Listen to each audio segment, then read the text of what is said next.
Assalamualaikum warahmatullahi wabarakatuh. Alhamdulillah kali ini kita kembali hadir di channel Marin TV ya, sahabat Marin TV dimanapun berada. Pada kesempatan kali ini kita hadir seorang tamu spesial kita yang akan berbicara tentunya dengan visi kita, yaitu visi pendidikan, visi kita untuk bagaimana menghadirkan keluarga yang islami, menghadirkan keluarga yang sakinah mawaddah warahmah, menghadirkan anak-anak soleh di tengah keluarga kita untuk menjadi qurratu ayun lil muttaqina imama wa ja'alna lil muttaqina imama. Maka hari ini hadir bersama kita di sini Ibu Irawati Sadar. Beliau adalah konselor Pusat Pendidikan Keluarga Gurindam atau disebut dengan Puspaga Gurindam Kepulauan Riau. Kita sapa beliau. Assalamualaikum Ibu. Waalaikumsalam warahmatullahi wabarakatuh. Ya, alhamdulillah kali ini kami berkesempatan mengundang Ibu di sela-sela kesibukan Ibu tentunya sebagai seorang konselor, sebagai seorang businessman, tentunya business woman tentunya ya, yang punya kesibukan luar biasa. Namun pada hari ini berkesempatan hadir di ruangan podcast Madin TV ini tentunya tak lain tak bukan karena kita sama-sama punya motivasi, punya harapan, punya visi bahwa bagaimana hadirnya kita memberi kemanfaatan khususnya untuk menghadirkan keluarga yang sakinah mawaddah warahmah, menghadirkan generasi-generasi penerus bangsa dan agama ini menjadi generasi yang berkualitas tentunya ya Bu ya. Sedikit kami akan bertanya tentang Puspaga ini Bu. Bagaimana kira-kira atau seperti apa gambaran kegiatan Puspaga ini ya? Tertarik juga sekali melihat bagaimana Puspaga itu memberikan bimbingan, memberikan asistensi dan segala macam. Seperti apa sebenarnya konsep kerja ataupun kegiatan keseharian daripada Puspaga itu Bu? Ya, baik.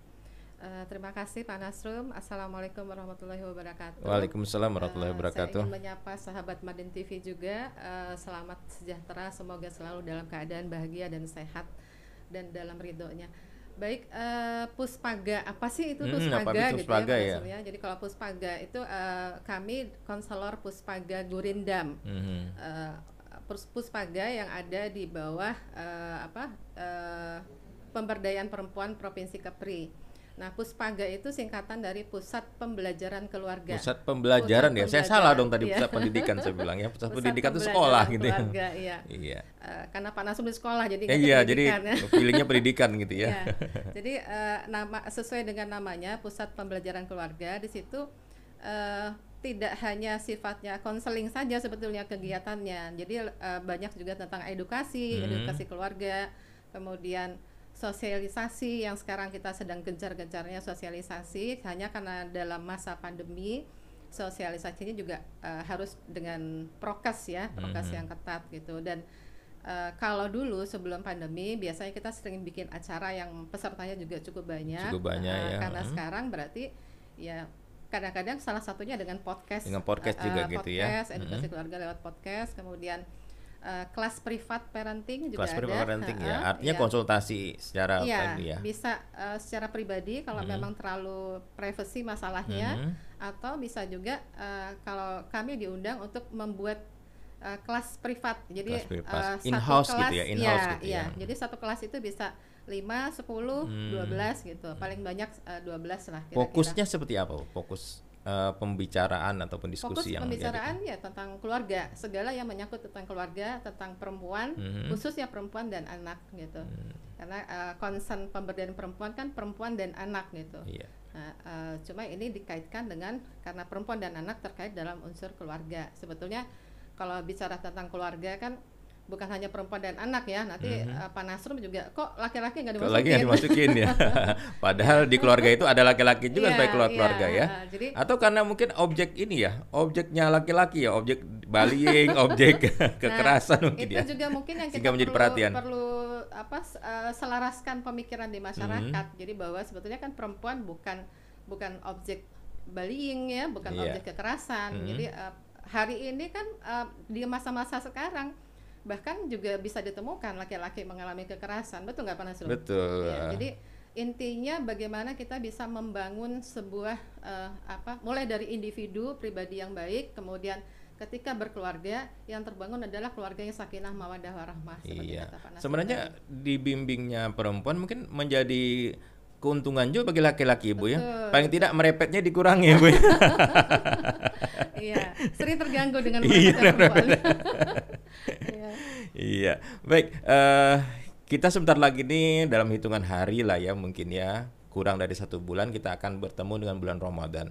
Nah, sengaja kami juga hadirkan Ibu di sini untuk memberikan tips, memberikan kiat-kiat gitu ya. Khususnya pada hari ini kita akan bangun diskusi tentang bagaimana mempersiapkan Ramadan kepada para soimin cilik, artinya kepada anak-anak. Nah, terkadang kan kita melihat gini Bu, sering dalam kehidupan sehari-hari atau apa. Nah, besok kita sudah mulai puasa. Ngomongnya malam ini. Malam nanti jangan susah Kaget ya. dibangunkan subuh nanti. Gitu kan. Kita puasa, kemudian besok harus puasa sampai maghrib.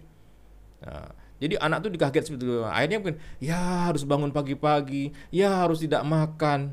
Kan capek nanti. Akhirnya Iya. yang tertanam dalam pikiran anak-anak itu dipaksa harus bangun pagi, makan tengah malam, bagi mereka makan pagi-pagi di saat saat itu masih tidur. Kemudian juga bagaimana mereka juga merasa dipaksa untuk tidak makan. Akhirnya timbul pemaksaan. Akhirnya anak tidak melakukan proses puasa itu dalam hal ilmu dan dengan ilmu gitu ya. Sehingga ada kemalasan, ada apa. Nah, bagaimana nih Bu? Kiat-kiat atau trik-trik bagi orang tua khususnya bagaimana mereka itu bisa mempersiapkan Ramadan kepada anak-anak sehingga anak-anak tersebut dia tidak merasa terbebankan dengan Ramadan, bahkan mereka enjoy dan bangga dengan Ramadan tersebut. Bahagia ya. Iya, bahagia dengan menyambut Ramadan tersebut. Ramadan. Kalau bahasa anak-anaknya girang dan Girang. bersukacita gitu ya. Jadi kalau kita ingin anak-anak tidak terkaget-kaget dengan kondisi Ramadan dengan berbagai macam pola yang mungkin agak sedikit berubah daripada hari-hari biasa, tentu tidak hanya anak-anak, bahkan orang tua pun perlu mempersiapkan sejak sebelum Ramadan. Jadi mempersiapkan baik secara spiritualnya, secara mentalnya, secara keilmuannya, bahkan sampai secara fisiknya gitu.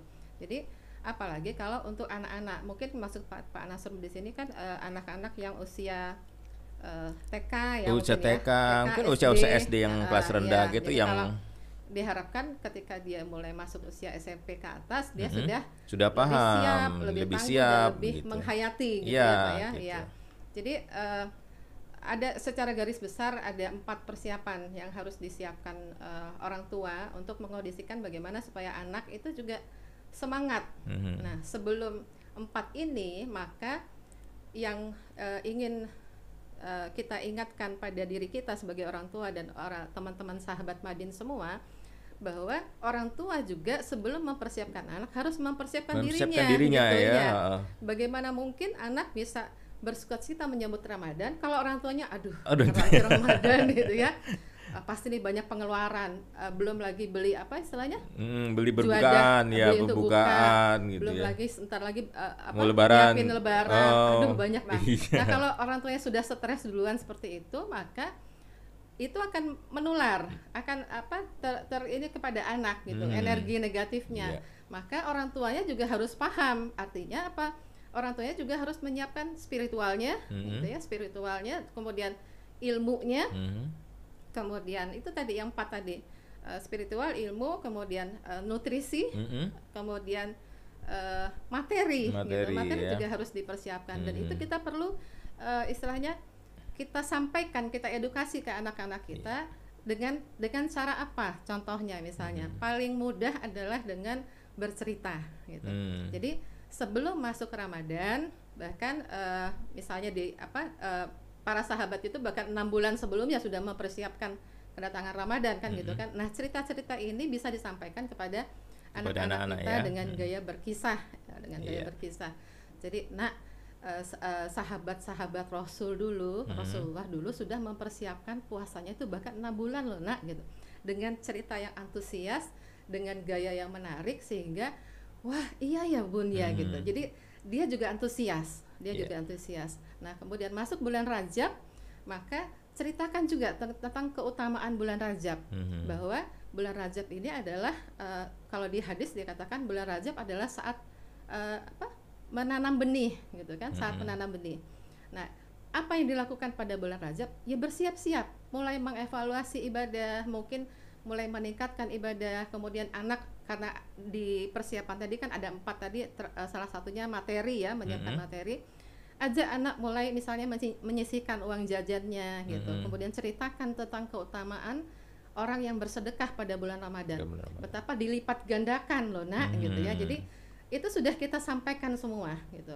Pada saat ya paling tidak mungkin bulan Rajab ya, bulan Rajab, kemudian masuk bulan Sya'ban itu meningkat kembali karena di hadis dikatakan kalau di Rajab kita saat menanam benih, di Sya'ban adalah saat menyiram, memupuknya gitu. Maka itu harus lebih gencar lagi ininya. Sehingga ketika masuk bulan Ramadan, anak itu sudah siap gitu. Nah, selain bercerita tadi, kita juga bisa mulai kondisikan pada anak, bisa ajak anak sama-sama untuk mulai beberes rumah misalnya gitu. Kalau memang ada dananya misalnya, mulailah misalnya mengecat rumah dan sebagainya. Kalau tidak itu pun tidak harus mencat rumah baru. Mungkin menyiapkan hiasan-hiasan ya, bersih-bersih nyiapkan hiasan gitu ya. Jadi anak bisa diajarin bikin tempelan apa gitu kan. Marhaban Ramadan misalnya begitu ya. Marhaban Ramadan ditempelin di kamarnya misalnya paling tidak gitu kan. Kalau dia bilang "Mah, aku mau tempel di ruang tamu" gitu. Meskipun dengan guntingan yang ala kadarnya, ibu juga harus siap gitu. Jadi jangan wah ditempel di ruang tamu. jangan begitu juga. Jadi artinya betapa dia akan bangga ketika hasil karyanya itu bisa dilihat oleh banyak orang, dan itu kan menambah semangatnya dia gitu. Gitu ya. Jadi artinya kita nyiapkan Ramadan itu bukan ujuk-ujuk 1 hari sebelum Ramadan besok kita puasa, enggak seperti itu ya. Disiapkan bukan saja tadi disiapkan dari sisi fisiknya aja, dari sisi tapi dari sisi mentalnya, kemudian dimotivasi Ibu ya dengan cerita-cerita tadi gitu ya. Jadi artinya bahwa mereka tidak merasa bahwa puasa itu sebagai beban, tapi sebagai bagian dan konsekuensi keimanan dia gitu ya. Sehingga berarti aku akan jadi orang Islam yang benar kalau begini gitu ya. Aku akan mendapatkan hal seperti ini gitu ya. Artinya tidak hanya sekedar, kan ada orang tua yang memotivasi anaknya begini. Atau gimana menurut Ibu, ini benar apa enggak ini? Misalnya kalau kamu bisa puasa sampai penuh, maka akan dibeliin sepeda. Kan sekarang anak kan trennya sepeda. Atau kalau akan dibelikan sepatu roda kan ya. Sekarang kan banyak tuh nyari-nyari sepatu roda gitu. Kalau seperti itu gimana menurut Ibu itu? Memberikan motivasi dalam bentuk materi lihat gitu. Lihat kondisi sebetulnya Pak. Jadi tipikal anak juga kan beda-beda ya. Jadi kalau saya sih secara ini boleh-boleh saja kita berikan hadiah sesuai kemampuan kita. Sehingga orang tuanya juga nggak stres nyambut Ramadan tadi gitu ya. Jadi sesuai kemampuan kita, dan edukasinya yang terbaik adalah ketika memberikan hadiah, juga edukasi anak agar ketika minta hadiah yang memang tidak mubazir gitu. Jadi artinya dia juga bisa pakai, kemudian membantu dia untuk bisa jadi lebih pintar ya. Jadi mengajar memilih untuk tidak terlalu konsumtif gitu. Jadi boleh kalau misalnya mau bahkan dikasih lembaran rupiah juga nggak masalah, gitu ya. Diiming-imingi begitu. Saya ingat dulu waktu puasa dulu Pak ya. Jadi waktu kami masih kecil, orang tua saya itu siapa yang paling banyak hafalan surat pendeknya juz 30 itu nanti, jadi per surat itu dihargai berapa rupiah gitu. Ya jadi semangat, terutama saya. Jadi girang sekali, dan waktu Lebaran saya dapat paling banyak. Jadi itu ternyata memang bikin semangat, dan efek jangka panjangnya adalah hafalan itu sampai sekarang teringat karena dan itu saya teringat jadi satu memori yang indah gitu ya. Dulu begitu tuh papa sama mama begitu. Jadi memang pada akhirnya kita tetap harus bingkai ya hadiah-hadiah itu dengan, nah ini bukan karena hadiah kamu berhasil menyelesaikan puasa, tapi ini adalah hadiah karena kamu mau mencoba, berusaha gitu. Nah berusaha kerasnya itu yang kita hargai gitu. Artinya jadi kita tidak membangun karena nanti tahun depan mau puasa kalau ada hadiah lagi gitu. Jadi tetap membangunnya itu apa harus dengan catatan tertentu lah artinya ya. Ada tanda bintang ada kalau dia banyak. Penjelasannya gitu ya. Jadi ada syarat dan ketentuan berlaku gitu ya. Iya. Jadi disampaikan dengan sesuai dengan usia anak, usia anak. Gitu. Nah, kemudian saya juga melihat Ibu ada suatu cerita saya ngeliat di Google gitu ya, cerita apa? Mereka memotivasi bukan hanya ke puasanya aja gitu. Ya mungkin Ibu bisa menjadi contoh ya Bu ya. Amalan-amalan puasanya. Pertama di samping puasa penuh, dia yang tilawah. Jadi ada poin-poinnya dia buat. Kalau tilawah poinnya sekian. Ya kan? Kemudian kalau tidak rewel bangun sahur sekian, membantu orang tua menyiapkan sahur sekian. Jadi semuanya dikasih apa gitu. Ya hafalan sekian. Kemudian bahkan mungkin tidak berlama-lama bermain HP selama Ramadan sekian. Artinya dia buat motivasi seperti itu, dia poin seperti itu, maka poin terbesar nanti ada hadiah yang dia berikan. Jadi di samping bukan hanya puasa aja gitu. Kadang puasa anak tidur aja ya. Biarlah tidur, yang penting nanti dapat hadiah kan. Enggak gitu, tapi kan ada ininya, ada apa? Ada progresnya yang mereka hadirkan gitu, Bu ya. Jadi perlu kita edukasikan ke anak juga bahwa dan sebelum ke anak itu tadi ya, ke diri sendiri bahwa Ramadan ini adalah olimpiadenya kita, olimpiade takwa. Gitu. Jadi ini adalah bukan bulan bersantai-santai sebetulnya. Jadi bukan berarti puasa tidur kan dapat pahala gitu kan. Bahkan dibesar-besarkan hadisnya, siapa yang tidur di bulan puasa. Iya. Hadis dari mana nggak tahu itu. Tidur aja dapat pahala, apalagi tidak tidur gitu. Maksudnya puasa tidurnya orang yang berpuasa akan mendapat pahala. Iya. Jadi bukan itu ya, tapi tidurnya hanya dapat pahala, apalagi ketika dia beraktivitas gitu yang baik. Jadi bulan Ramadan adalah momen yang paling pas untuk memunculkan daya juang anak, ya, kemudian jiwa kompetisi yang positif pada anak gitu. Jadi ayo kita berlomba-lomba ya nak. Bahkan boleh kalau misalnya tipikal anaknya memang suka kompetisi, ya sama-sama kita saling berlomba antara ayah, ibu dan anak gitu. Saya ingat di puasa tahun lalu kalau nggak salah jadi sudah sekitar 3 tahunan ini kami membiasakan di keluarga kami itu kalau mau Ramadan itu ngumpul dulu nih, misalnya nggak harus di setting inilah ya, misalnya pas saat kita lagi ngumpul rame-rame ngobrol sekeluarga itu saling bertanya gitu. Misalnya saya ke suami atau misalnya ke anak gitu, apa nih kira-kira target Ramadan kita. Jadi tetapkan target gitu. Kita pengen Ramadan ini sifat buruk kita yang mana yang mau kita kita coba buang gitu. Nah, itu kita bisa minta masukan pada anak atau suami gitu. Jadi kalau ke anak misal nih Umi jangan ini gitu misalnya gitu. Misalnya kalau kata Pak itu tadi jangan terlalu merepet misalnya gitu ya. Cara ngomel ya. Oh iya gitu. Jadi kita juga harus bersiap berlapang dada. Kalau dibilang Umi ini suka ini, jadi harus dikurangin itu Mi misal nih gitu. Jadi oh iya nanti tolong ingatkan ya anak ya gitu. Jadi ditulis kalau perlu. Ditulis bahwa Umi di ibu atau mamahnya ingin mengurangi marahnya atau misalnya mengurangi kecerewetannya misalnya gitu. Terus kalau anak apa gitu. Nah, misalnya kalau berapa tahun yang lalu tuh anak saya pengen saya ingin selesai 3 kali khatam Quran misalnya begitu. Nah, itu dia tuliskan gitu. Ada target Ramadan ya Bu ya. Nah, bapak-bapak agak susah ditanyain. Bi Umi apa yang sifat buruk Umi yang mau diinin? Nggak tahu ya. Jadi setelah dikorek-korek gitu digali, diajakin ngobrol lagi. Kalau marah jangan diem. Marah jangan diem. Ya. Iya, jadi memang didiamin suami istri itu lebih menderita dibandingkan merepet. Bila dia merepet gitu ya, Pak, ya. Dia merepet kita diam. Daripada dia diam kita malah ini. Dan ternyata memang dari hasil survei dari banyak ini ternyata memang banyak para suami itu paling bingung ketika didiamkan gitu ya. Jadi bukan hanya suami saya.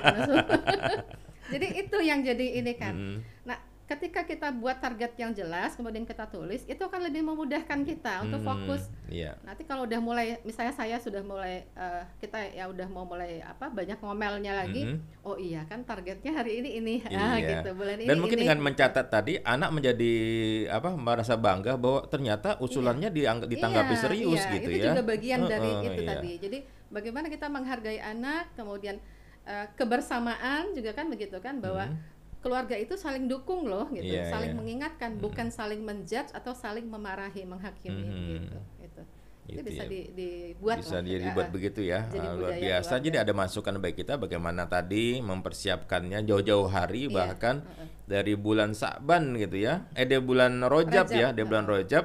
Makanya mungkin sama dengan Rasulullah mengajarkan kita untuk berdoa itu Ibu ya, Allahumma barik lana fi Rajab wa Iya. Sa'ban wa balina Ramadan itu kan. Iya. Artinya Rajab tuh bulan startnya tadi, yang bulan menanam tadi Bu. Bukan hanya untuk kita tapi juga untuk anak-anak kita Betul. gitu ya. Jadi, Artinya doa itu harus juga kita ajarkan pada ajarkan anak kita bukan ya. sekedar kita tulis di Facebook ya pada Iya. Ya, Status. di anak, biar anak bersiap-siap, kita juga bisa menyiapkan anak kita gitu ya. Mungkin sudah mulailah, mungkin kalau seandainya anak nanti takut kaget-kagetan saat Ramadan, mungkin bisa kita mulai dengan mengajak dia puasa sunnah Ibu ya, puasa Iya, Senin iya, Kamis, boleh. Ayamul Bid, kita ajak anak itu Iya. sehingga anak itu terlatih untuk apa? Ya, untuk supaya tidak lemas di hari-hari pertama Ramadan ya, bahasanya kalau Ramadan itu ujian, tryout dulu lah gitu ya Bu ya, tryout, kita latihan dulu iya, betul. sehingga tidak lemas di bulan Ramadan Iya. gitu ya. Jadi, Bahkan melatih puasa anak di saat sebelum Ramadan di puasa sunnah itu malah lebih luar biasa Ibu ya. Betul.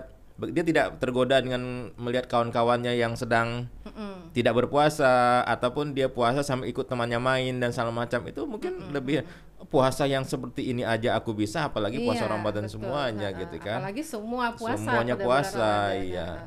Iya. Jadi target-target kebaikan atau target-target kita menghilangkan sifat-sifat buruk itu sebenarnya terinspirasi dari dulu saya pernah diceritakan salah satu guru bahwa Umar bin Khattab itu setiap Ramadan selalu bertanya pada anaknya gitu. Jadi apa sifat buruk Abi ya kalau Masya bahasa Allah. ininya ya, yang perlu diperbaiki. Perlu diperbaiki gitu ya. Dan subhanallah, kalau menurut kisah yang disampaikan guru saya kemarin waktu itu adalah dalam 7 kali Ramadan itu hilang, hapus sifat-sifat buruk seorang Umar bin Khattab, terutama sebagai seorang ayahnya gitu. Jadi masya Allah ya, terinspirasi dari situlah, maka itu patut kita budayakan. Masya Allah, bahkan ya. Mulailah dari sekarang, misalnya ajarkan pada anak-anak kita, ajak mereka untuk yuk nak, apa kira-kira apa yang kamu inginkan, apa yang kira-kira ingin kamu sampaikan dalam doa-doa pada Allah gitu. Jadi dia sudah mulai belajar melis apa yang aku inginkan gitu, sehingga pada saat Ramadan kamu doain nih semua nih listnya nih. bisa 20, bahkan bisa 100 mungkin ya. Itu juga untuk membangun cinta dan komunikasi yang intens antara anak dengan Allah, dengan penciptanya gitu. Jadi banyak hal bisa kita ajarkan untuk soimin dan soimat itu ya. Jadi untuk para anak-anak kita, para soimin cilik kita ya yang bahasanya. berpuasa ya pada saat Ramadan kali ini insya Allah. Ya, jadi bukan saja momen kita untuk mendidik anak untuk bersiap di Ramadan, tapi juga bagaimana kita juga mempersiapkan diri kita melalui evaluasi anak-anak tadi itu yang gitu. terpenting. Artinya Ramadan bukan saja tempat kita mempersiapkan anak saja gitu ya, tapi keluarga ya, mungkin dari ibu, dari ayah, semuanya anggota keluarga betul-betul bersiap menghadapi Ramadan. Dan tentu saja ayah, bunda, orang tua sebagai figur sentral, dan dikata dialah ustadz, dialah guru ya, yang dalam yang kita sebut dengan pesantren Ramadan tadi, yang kita sebut dengan sekolah Ramadan tadi, harus menjadi figur yang menjadi contoh ya, menjadi contoh. Jangan sampai anak disuruh ngaji, dia nggak ngaji. Iya, dia gadget, atau ibunya sibuk nonton drakor, Online shop, online shop, jual gamis. jual gamisnya menjelang Ramadan kan, menjelang Lebaran kan, Iya. di kesibukan boleh, tapi Iya. tetap dengan tugas-tugas Tetap dalam itu kontrol, ya. tetap dalam Nah kontrol. tadi di samping kesiapan spiritual, kesiapan mental, ada kesiapan nutrisi Iya, ternyata iya. Ibu bahas tadi ya, karena nggak kalah penting sebenarnya ya di saat Ramadan, apalagi Ramadan tahun ini sepertinya musim kita cukup panas ya Bu, musim panas Masih ya. pandemi. Masih pandemi dan segala macam, di mana pandemi juga mengintai orang-orang dengan kondisi fisik yang lemah dan segala macam, tentu nutrisi semakin berlipat-lipat pentingnya. Betul. Seperti apa Bu kalau kita menyiapkan nutrisi untuk keluarga itu? Iya. Jadi penting kita memperhatikan juga mempersiapkan nutrisi untuk keluarga, untuk anak terutama yang istilahnya baru kita ingin ajak untuk semangat gitu Semangat ya. Karena berpuasa. anak ini kan dengan kepolosannya dengan apa gitu ya, jangan sampai dia merasakan bahwa Ramadan itu jadi beban. Ramadan itu adalah menyulitkan, lapar, haus gitu ya, lemas kan begitu. Jadi kita penting sekali memperhatikan nutrisi anak. Nah, yang terutama yang perlu dipersiapkan, mulailah dari nutrisi sunnah gitu. Nutrisi sunnah. Yeah. Nutrisi sunnah itu apa saja? Banyak sebetulnya di dalam Al-Quran disebutkan, bahkan sampai ke buah-buahan, anggur, delima, pisang, dan jahe dan sebagainya gitu ya. Tapi yang paling gampang biasanya saya sering menyampaikan pada saat audiensi gitu ya. Itu biasanya kita ini kan mudah saja, ini ada contohnya. Kurma, Iya, kurma. ya, jadi kurma ini kan salah satu nutrisi sunnah. Nutrisi Dan sunnah. ini paling apa istilahnya, jadi booster sebetulnya Pak Nasrum. Saya sering gunakan ini, kemudian di jus, dicampur dengan ini susu kambing. Susu kambing ya. Kadang-kadang Ada saya kurma yang ini, kurma biji itu ya, kurma boleh, yang boleh kurma biji ya, boleh ini ekstrak kalau kurma. ini kan ekstrak ya, ekstrak kurma. Kalau mau pakai kurma biji bagus ya. Kalau misalnya kadang-kadang ada yang malas ngunyah kurma, anak-anak kadang-kadang nggak semuanya suka kurma, Ya, kan kurma gitu. benar, Maka kita bisa siapkan ekstrak kurmanya, jadi tinggal telan aja gitu. Kalau anak saya itu dia nggak suka kurma murahan masalah. Kurma yang nggak benyek-benyek itu ini apaan lengket Iya, gitu. iya. Tapi dia Sukanya kalau yang kurma itu, yang paling mahal tangkai. itu yang tangkai dia nggak. Iya. Iya. Kurma Palestina ya, Kurma yang Palestina besar-besar. ya, kurma ya. Itu betul-betul bisa jadi booster. Jadi kalau misalnya sahur, ya kadang saya sering siapkan sahur tuh susu kambing, ada pisang, tambah Ada pisang, pisang boleh, tambah, pisang atau alpukat, Iya. ditambah dengan kurma. Nah itu diminum, minum itu aja Udah sampai kenyang ya? seharian itu Masya alhamdulillah Allah. gitu. Jadi sekeluarga tuh merasakan luar biasa gitu. Jadi seperti nggak sedang puasa, jadi aktivitas sampai ya, segar terus ya. Nah, mungkin pada anak-anak yang baru mulai diajak puasa kan ada tantangan sendiri ya gitu. Nah, ibu atau ayah juga perlu mempersiapkan gitu. Kalau ingat zaman dulu anak saya masih kecil-kecil dulu, bahkan dibangunkan aja perlu energi ekstra. Perlu energi ekstra ya. Artinya apa? Seorang ibu karena dia harus menyiapkan makanan sahur, dia harus menyiapkan juga secara mentalnya bahwa pada saat Ramadan ini saya harus lebih sehat, saya harus lebih segar kan gitu kan, supaya saya bisa ini, karena energi ekstra yang dikeluarkan adalah terutama mempersiapkan anak-anak kita yang masih kecil. Energinya ibu-ibu mau luar biasa di bulan puasa ibu ya. Iya.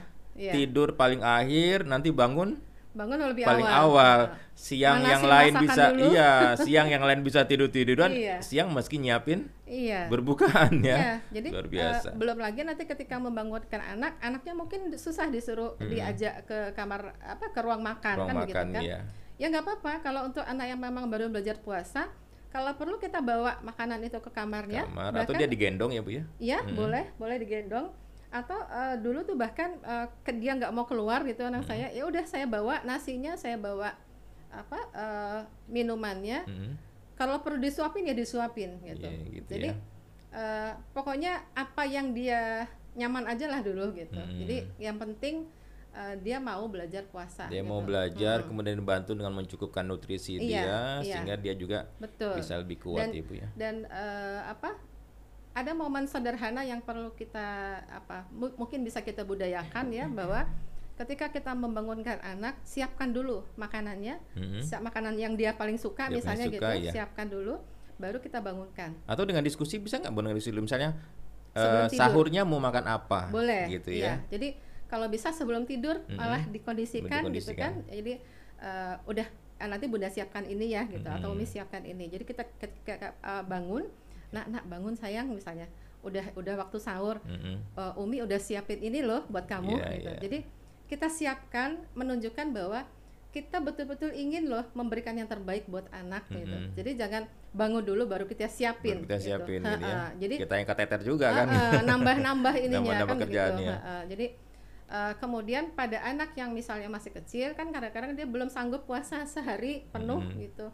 Nah untuk yang usia TK yang baru belajar, bahkan kalau sebagian ulama itu anjurannya 7 tahun nggak apa-apa, masih biasa Masih gitu. biasa. Meskipun di masyarakat kita sekarang kan bahkan sebelum 7 tahun, 5 tahun sudah, bahkan di bawah 5 tahun ya ada yang sudah latihan puasa. Dan ini menjadi suatu kebanggaan orang tua. Iya. Anak kami, gitu. anak kami baru 5 tahun. Hati-hati gitu. Iya. Jadi jangan fokusnya kebanggaan sendiri. kita gitu. Anak sukses puasa sampai akhir itu bukan apa istilahnya, jangan jadi tujuan ini kita. Tapi bagaimana anak itu bisa memaknai Ramadan itu dengan baik, memaknai puasa itu dengan baik, dan itu dia bawa sampai dia besar, sehingga memori itu lekat di alam bawah sadarnya bahwa Ramadan, bahwa puasa itu adalah sesuatu yang indah, yang bikin dia merindukan gitu. Nah itu jangan salah. Jangan salah ini ya. Lihat juga kondisi anak dan semua macam Bu ya. Jangan salah menanamkan saya punya pengalaman nilai. loh Bu. Ibu dulu kan punya kepala RA ya. Anak saya itu kalau pulang dari ceritain gitu. Orang ini puasanya puasanya penuh, puasanya apa dulu kita puasa Ramadan puasa ya. Sekolah gitu ya. Dia sampai 5 hari terakhir di Ramadan dia diopname Bu. Karena dia nggak mau berhenti puasa, dia malu.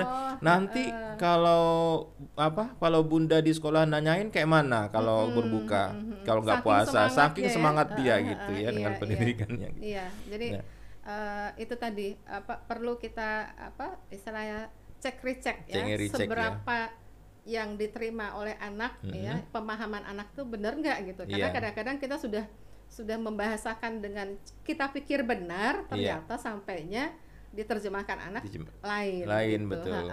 Dan satu lagi tadi, kita paksa dia atau kita motivasi dia untuk berpuasa penuh, tapi jangan lupa juga kita menyiapkan juga nutrisi yang juga sesuai dengan dia, makanan yang juga suka dia dimotivasi, terkesan sama dia mungkin sama anak dipaksa untuk berpuasa, tapi kita tidak berikan kebahagiaan dia di saat dia sahur, di saat dia berbuka, kemudian kesiapan fisik dan nutrisi tadi ya Bu ya. Itu harus juga kita siapkan gitu ya. Dia dipaksa untuk untuk puasa penuh, sementara saat sahur dia tidak mendapatkan makanan yang sesuai dengan harapkan, sehingga dia makan dikit dan itu juga berbahaya juga gitu. Paling sering makan Indomie. Itu yang suka sama anak-anak kan. Anak-anak suka, alasannya kan begitu kan. Iya. Padahal bisa jadi ada alasan di balik itu. Gampang disiapkan. Gampang disiapkan gitu ya. Sebetulnya disitulah ladang perjuangan ya, perjuangan untuk seorang ibu ataupun ayah menyiapkan makanan yang bagaimana secara nutrisi itu sehat, tapi dia juga bisa menerima dia juga senang gitu. Nah, madu ini extra food ini biasanya disukai anak-anak. Jadi madu ini sudah ada rasa buah-buahannya. Kemudian mengandung 23 dalam 23 unsur buah-buahan dan ketahuan. 23 unsur buah-buahan dan sayuran. Jadi untuk anak yang susah, ini kan sering jadi ini ya Pak Nasrum ya.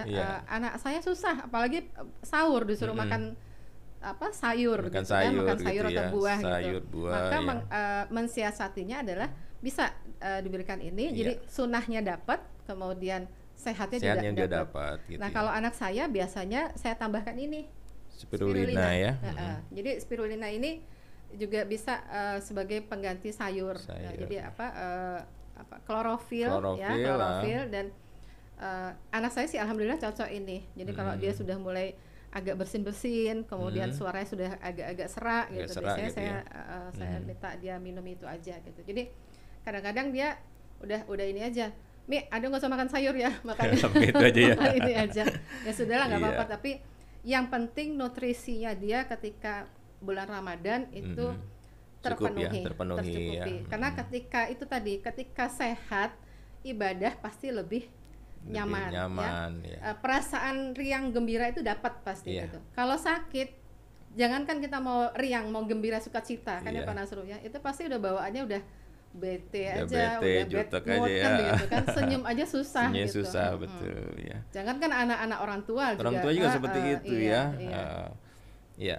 Ya begitulah bagaimana kita itu menyiapkan, intinya bahwa kita menyiapkan anak kita untuk menghadapi bulan Ramadan itu dengan jauh hari ya Bu ya, tidak mepet waktunya, mentalnya kita siapkan, spiritualnya juga kesiapkan, artinya kita juga memberikan motivasi-motivasi yang islami kepada anak Iya. kita.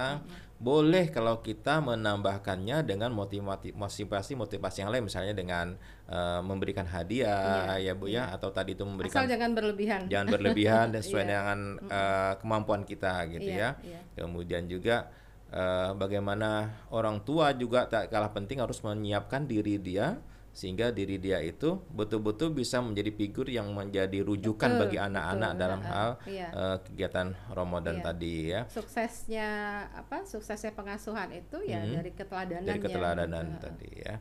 Kemudian yang terakhir adalah bagaimana menyiapkan nutrisi-nutrisi, suplemen-suplemen, sehingga anak kita tuntut untuk beribadah Ramadan ya, sesuai dengan harapan Diajak kita. mungkin ya, diajak Iya, beribadah. diajak ya, diajak beribadah sesuai dengan harapan kita ibadah Ramadan tadi. Tapi tidak lupa kita juga harus memberikan nutrisi-nutrisi, Iya, suplemen-suplemen, betul. sehingga dia bisa berpuasa dengan segar, dengan bugar, dengan sehat, dan puasa bukan menjadi beban bagi dia. Iya. Gitu ya Bu ya. Dan dia menikmati sampai akhir, sampai Akhir 10 hari terakhir 10 Ramadan. akhir Ramadan Iya. ya, ibadahnya juga kuat, semangat Ibu Iya, ya, jangan kayak iya. apa katanya, ekor tikus ya, besar di pangkal dari ujung Iya, gitu ya. iya, itu yang kadang-kadang sering terjadi Sering juga terjadi, ya. ya. Bukan di anak-anak saja, bahkan di orang dewasa yang awal-awal masjid penuh gitu kan. Pas terakhir-terakhir makin kosong, safnya makin maju. Makin maju Ya, gitu. mungkin sudah sibuk Iya. dengan berbagai hal. Jadi salah satu yang ingin saya sampaikan, ingin kami sarankan bahwa persiapan menyambut kalau dulu kan menyambut Lebaran ya, Menyambut Lebaran. itu sebisa mungkin dilakukan sebelum Ramadan. Sebelum Jadi Ramadan. kita geser bahwa ini persiapan menyambut Ramadan dan Syawal gitu. Jadi bukan persiapan menyambut Lebarannya. Menyambut Lebaran aja. Jadi karena ada yang lebih penting gitu. Ada yang lebih penting kita bisa manfaatkan waktu-waktu terbaik pada bulan Ramadan. Jangan sampai di 10 hari Ramadan itu seperti ekor tikus itu kata tikus Pak tadi, Nasrum gitu ya. ya. Jadi di awal kita semangat, di akhir justru Down ya, grafiknya anjlok. menurun ya. Padahal justru 10 terakhir itu puncak-puncaknya. Iya. Bahkan kalau perlu, kalau memang sudah memungkinkan, kalau dulu masa pandemi, sebelum pandemi ya, ajak anak-anak itikaf ke masjid kan Iya, begitu kan. Kalau hari ini mungkin kita bisa setting dengan cara yang berbeda, Iya.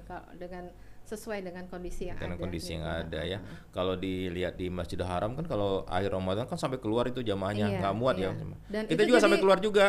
Ini keluarnya di Pamedan, di Tebilau, Iya, di bazar ya. di bazar. Di Ini Masjid hati-hati Uki. ya, hati-hati juga gitu. Jadi Iya. siapkan semuanya sebisa mungkin sebelum Ramadan Sebelum datang. Ramadan, Jadi iya. kegembiraan itu harus terasa, harus dirasakan oleh anak-anak kita dengan kitanya juga semangat dan Iya. gembira. gitu. Jadi jangan anak gembira di menyambut Lebaran, tapi gembira Iya, menyambut Ramadan. iya, Kita iya. geser ya Bu ya. Kita Kita geser nah, iya. seperti itu. Bahkan Memang bermaaf-maafan silaturahim usahakan iya, sebelum membersihkan Ramadan. diri itu sebenarnya kan di sebelum menyambut Iya, Ramadan iya, gitu ya. Menyambut Ramadan itu bermaafan, ngecat rumah Betul, gitu ya, iya. membersihkan rumah dan saat menyambut bulan Ramadan tadi ya, bulan yang mulia, bukan Iya. pada saat ini bela-belain bela-belain berbuka puasa demi ngecat rumah, itu kan salah juga kan. Belain Iya, berbuka sampai ada yang puasa begitu gara-gara ya. nyari gorden di pasar gitu Iya. kan. Nah, itu Habis nyari kebalik baju jadinya. Lebaran, Mm-mm. buka puasa Buka karena puasa, nggak tahan panas. bikin kue gitu ya, Iya. seharian sampai ninggalin sholat, ninggalin puasa karena apa? Karena di kompor nggak tahan panas Iya, gitu kan. iya. Itu yang jadi Jadi, masalah bagi diri kita. Baik, kita udah dapat kuncinya pada saat pembicaraan kita tadi, bahwa bagaimana kita menyiapkan soimin cilik kita, anak-anak kita dalam hal menyambut Ramadan tadi, dengan cara fisiknya, mentalnya disiapkan, spiritualnya disiapkan, kemudian juga nutrisinya juga dipersiapkan. Kita akan ketemu di segmen selanjutnya bersama Ibu Irawati Sadar, tentunya dalam bagaimana menjadikan rumah kita menjadi rumah-rumah Ramadan, atau bagaimana keluarga kita menjadi keluarga yang mengalami perubahan-perubahan dari sisi spiritual dan kebahagiaan saat menyambut Ramadan. Kita ketemu di lain kesempatan. Terima kasih Bu Irawati, terima kasih. Mudah-mudahan kesempatan yang akan datang kita bisa hadir kembali. Wabillahi taufiq wal hidayah. Wassalamualaikum warahmatullahi wabarakatuh.